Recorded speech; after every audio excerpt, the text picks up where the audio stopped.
So guys, welcome back to another video, and this is another basketball reaction. And firstly, I want to apologise. It's been a few days now. Like, I did in my last post, I did sort of mention the fact that I wouldn't be posting for a few days.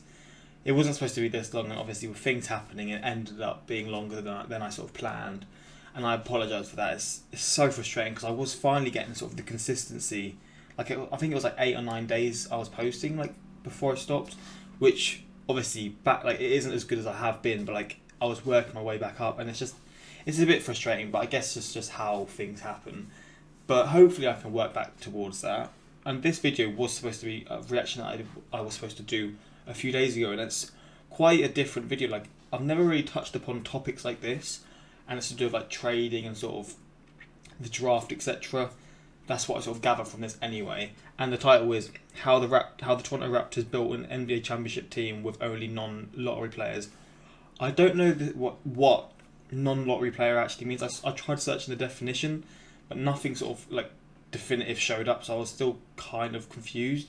But what I saw is to do with like, well, sort of how my guess as well is like, I think it's going to be players that sort of aren't as wanted as sort of other players. They're not as highly rated, but they're still players who have potential and untapped potential. And I feel like it's going to sort of show like, well, this video is going to show how the Raptors sort of built a team from like the unwanted players or something along those lines, of players who just weren't as rated as like, or weren't seen as good as they possibly could be.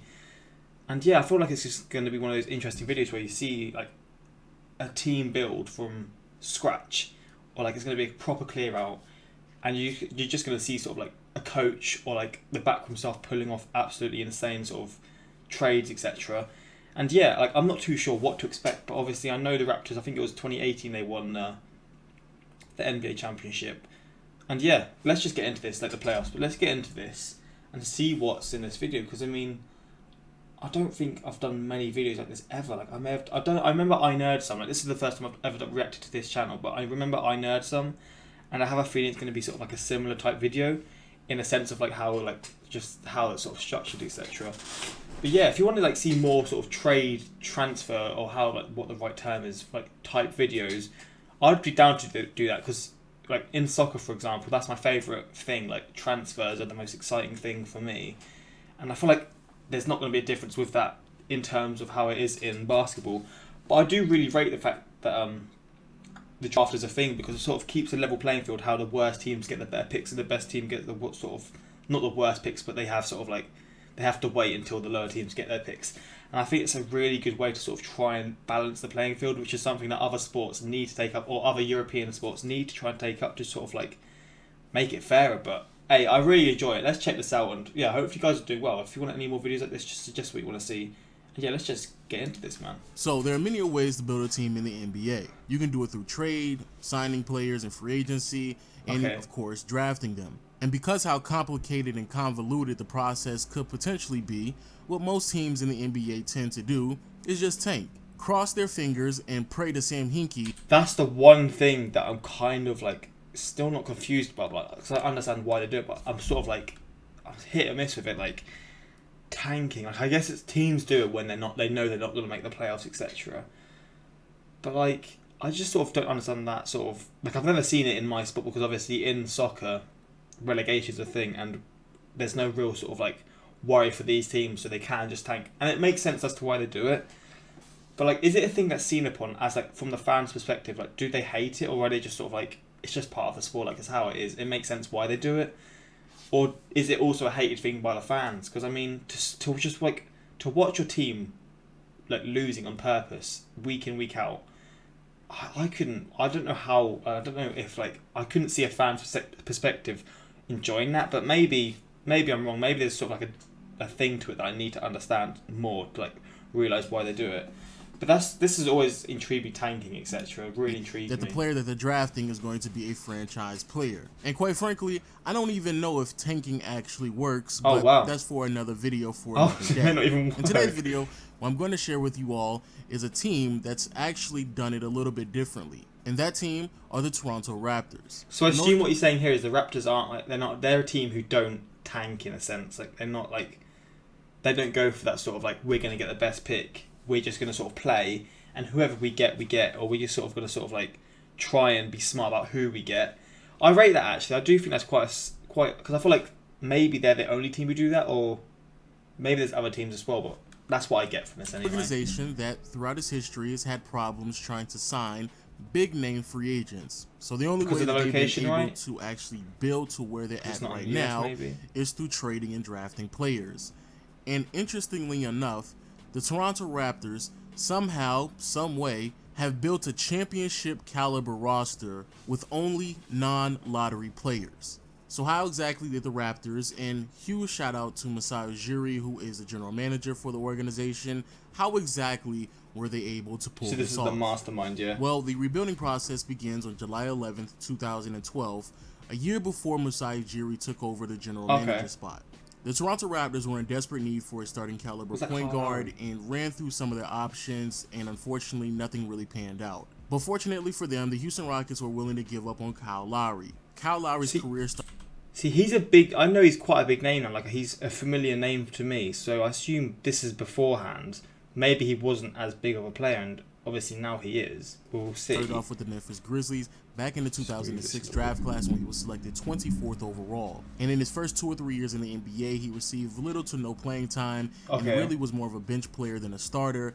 And his tenure with the organization came to a conclusion once the Memphis Grizzlies selected Mike Conley in the 2007 draft. From there, he was traded to the Houston Rockets, again was a bench player, but worked his way up to a starting role with the organization.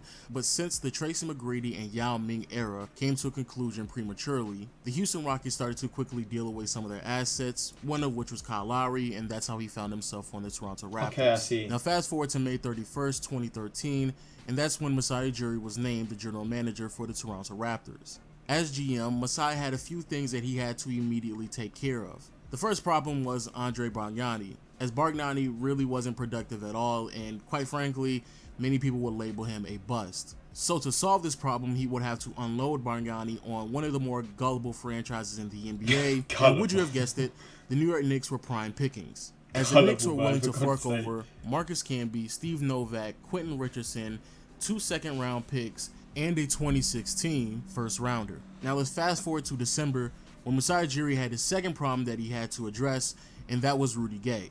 So just like Bargnani and the New York Knicks, Masai had to find an organization that was gullible enough to trade for Rudy Gay. And would you have guessed it, the Sacramento Kings were ripe for the pickings, as the Sacramento Kings are willing to give up Chuck Hayes, Patrick Patterson, John Salmons, and Grievous Vasquez. Now, by the end of the 2013 season, the Toronto Raptors were still a losing organization, but had seen a lot of progression, especially in the chemistry between Kyle Lowry and DeMar DeRozan.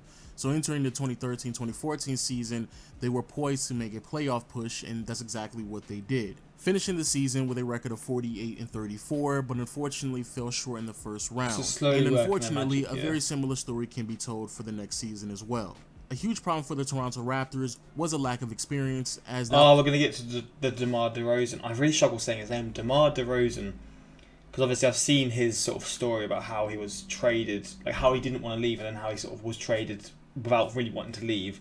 I guess this will be touched upon, because he didn't end up winning the championship, did he? Which is kind of crazy because of how like close he was with the fans and how much he loved the team.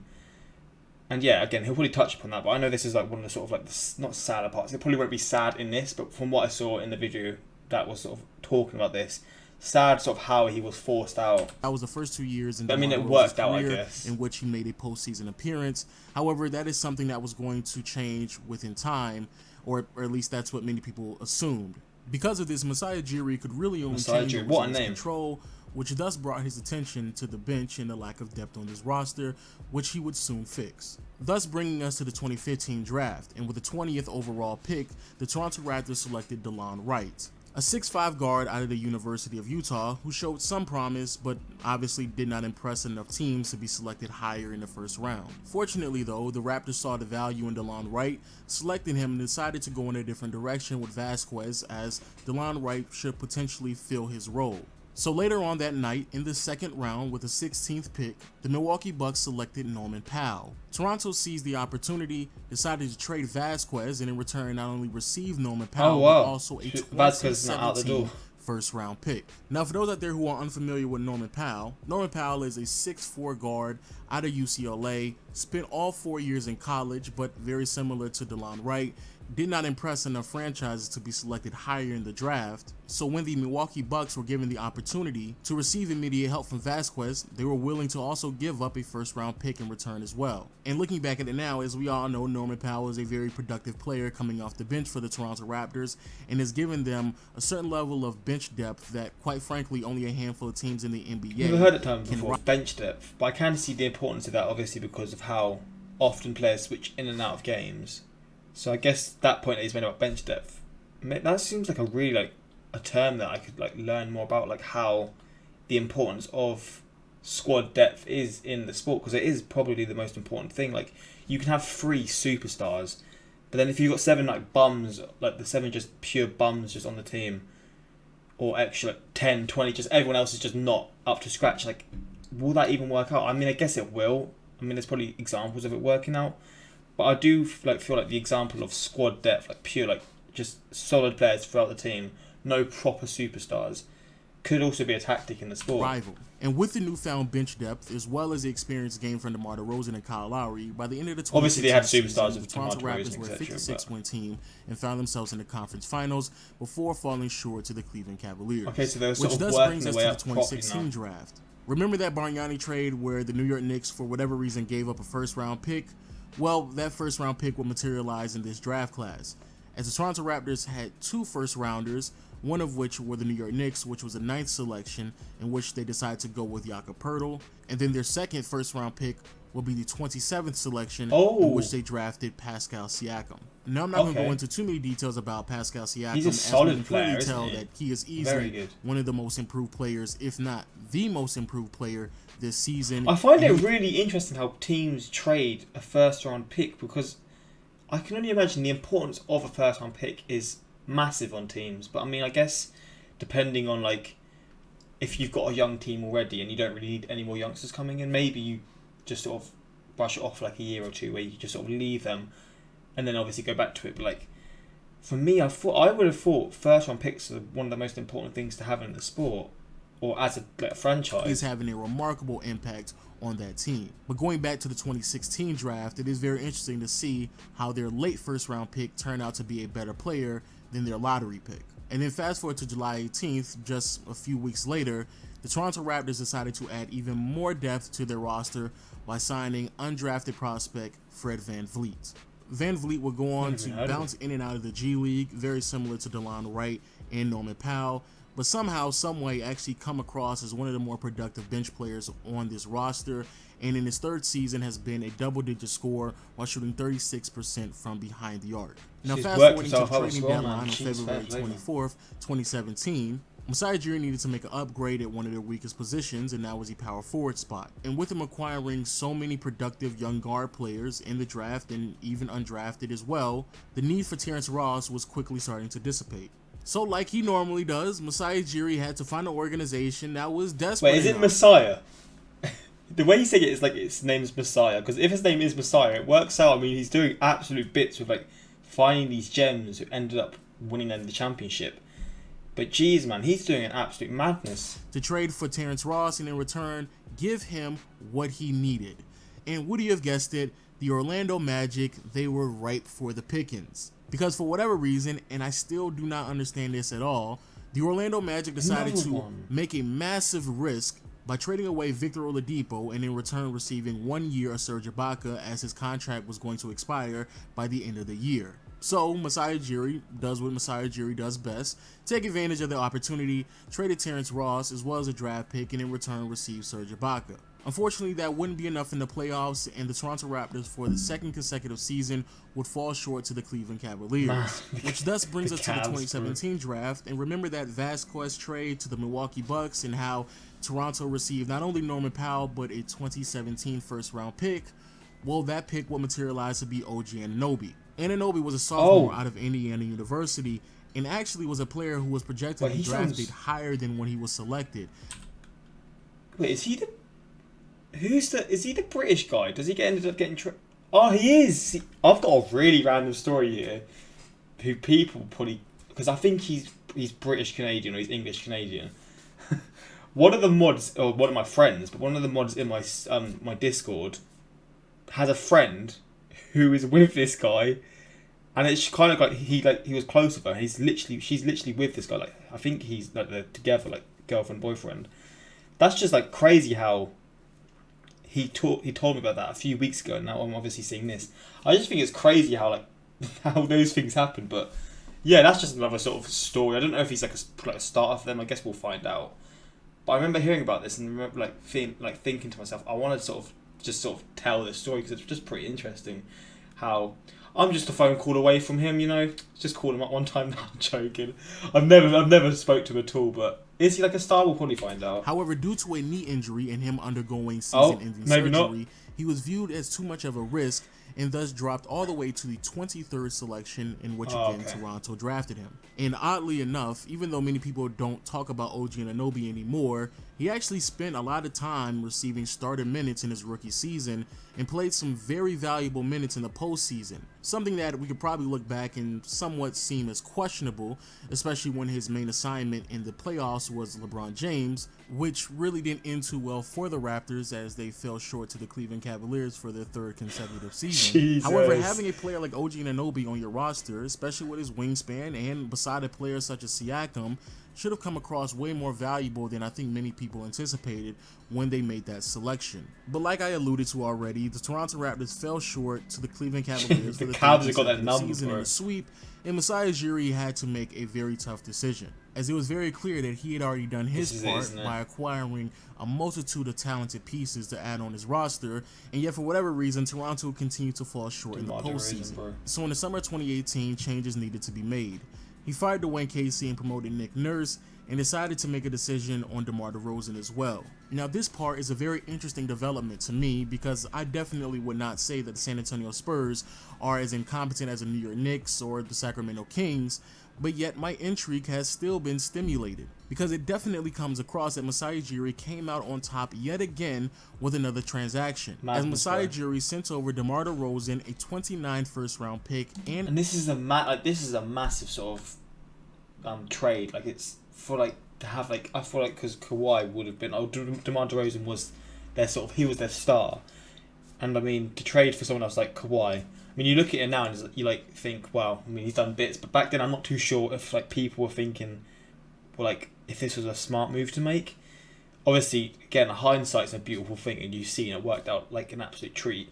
And Kawhi Leonard is one of my favorite players to watch. I know he's nuts, but like back then, was this seen as like a risky trade? And Jakob Poeltl. Remember, Poeltl was received via draft pick from the Bargnani trade from the New York Knicks, so it all still kind of connects with all these little trades. I love San Antonio Spurs, and in return received Danny Green and Kawhi Leonard. And when this transaction went through, I immediately thought to myself that Masai Ujiri yet again came out on top. Okay, so as Danny Green, who was a second-round pick from the Cleveland Cavaliers, has really built himself into be a competent 3-and-D player within his time with the San Antonio Spurs. And then Kawhi Leonard, as many of us are aware, was a 15th overall pick from the Indiana Pacers, but was traded to the San Antonio Spurs in return to receive immediate help from George Hill at the point guard position, in which the Pacers desperately needed. However, when it comes to Kawhi Leonard, he was indeed perceived to be a project, and as we all can clearly tell, the outcome of that project is a MVP caliber player. And as many people expected, Kawhi Leonard is basically the same player that he once was, extremely productive on both ends of the floor, and potentially leading the Raptors to their first 60-win season in franchise history. And so, as Masai Ujiri normally does, he decides to maximize his potential, bringing us to February 7th, 2019, as Masai has acknowledged that, again, he has a weakness in his rotation, and that is at the center position, so he decides to find a very gullible and desperate organization. The whole league just getting done by him, bro. Trade away CJ Miles, DeLon Wright, again, another late first-round pick, and Valanciunas to the Memphis Grizzlies, and in return, receive Marc Gasol. And the reason why this is interesting is because Valanciunas was their last lottery player. Valanciunas was selected 5th overall in the 2011 draft class, and at one point, his value was so high that ex-GM Brian Colangelo of the Toronto Raptors decided to decline the trade of acquiring James Harden, largely due to the perception of how much potential that Valanciunas could bring to the organization. And yet, here we are, several years later, and Valanciunas is being packaged together for a 34-year-old Marc Gasol. That's wild. My oh my, how things change. God, and that actually brings us to where we are now. Granted, players such as Marc Gasol, Kawhi Leonard, and Serge Ibaka were not drafted by the Toronto Raptors. However, it is very interesting to see how Masai Ujiri and the Toronto Raptors have been able to... His negotiation skills are wild. Like, how he's managed to pull all these trades off, etc. Like, he's done an absolute... Or he did an absolute madness. Like, with sort of like the resources that he had. Like, it's crazy how, like, 5-6 years, or I think it was 6 years before, because they won in 2018, 2012 he took over, or 2013 he took over.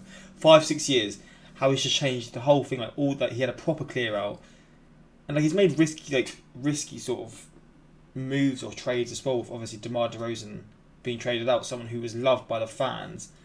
But I mean, you can't go against him, and like he's done insanely well with what he's had. Is he still in charge? I mean, I guess he may touch upon it. Like, is he still in charge of the Raptors now? Finesse multiple organizations to build their roster to where they are now. And ironically, the majority of the players that they traded away were lottery players, and in return they received players who were selected outside of the lottery in their respective draft classes. Jesus. And with that being said, please let me know what you think about the video in the comment section below. Bro, this is if you nuts. enjoyed this type of video, please let me know if you want me to do the same thing for the Milwaukee Bucks. Oh, he's done this on other teams as well. Should I check this channel out more? Because I really do enjoy these type of videos. Just give me a sort of an in-depth look of how teams have transitioned over the years and sort of evolved, etc. Like, yeah, I just find these videos really, really entertaining, man. Like, it's just a real good in-depth look at certain random things that you probably wouldn't see in the sort of like the normal type videos that I would react to. But this is why I love doing these reactions, because I feel like there's not many people who would do these sorts of reactions, and I just feel like it's such a unique sort of subject. You learn so much from it, and yo, I'm down to do more like this. Like, if you want to see like this on another team, or just sort of like another timeline video, because I've not done one of them in a long time, just suggest them, man, because I really, really enjoy the sort of like just the weird sort of look at how coaches can make such a difference at teams, etc. Let's read the comments, because I am intrigued. Wait, Masai.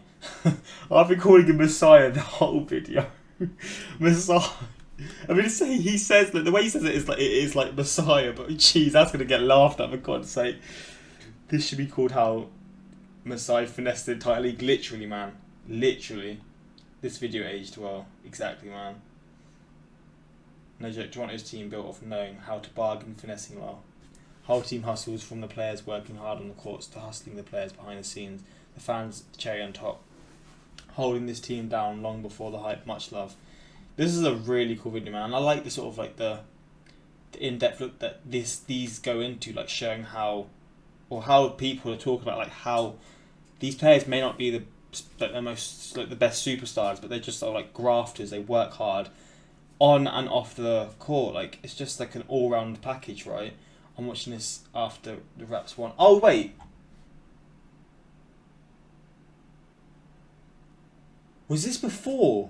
Oh, they won in 2019. This was before they actually won.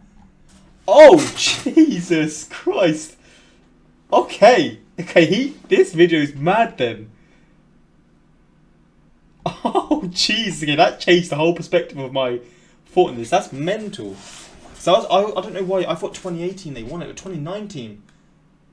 Yo, this guy's just done a madness. But hey, I mean, speaking into reality here, and he's just obviously hit the nail on the head with how like this worked out. But yo, this is a banger of a video, man. I really enjoyed this. And again, if you want more like this, just suggest them in the comments, and I'll be sure to do them in the future. But yo, until next time, like, subscribe, peace. Bloody hell, that's fucking mental.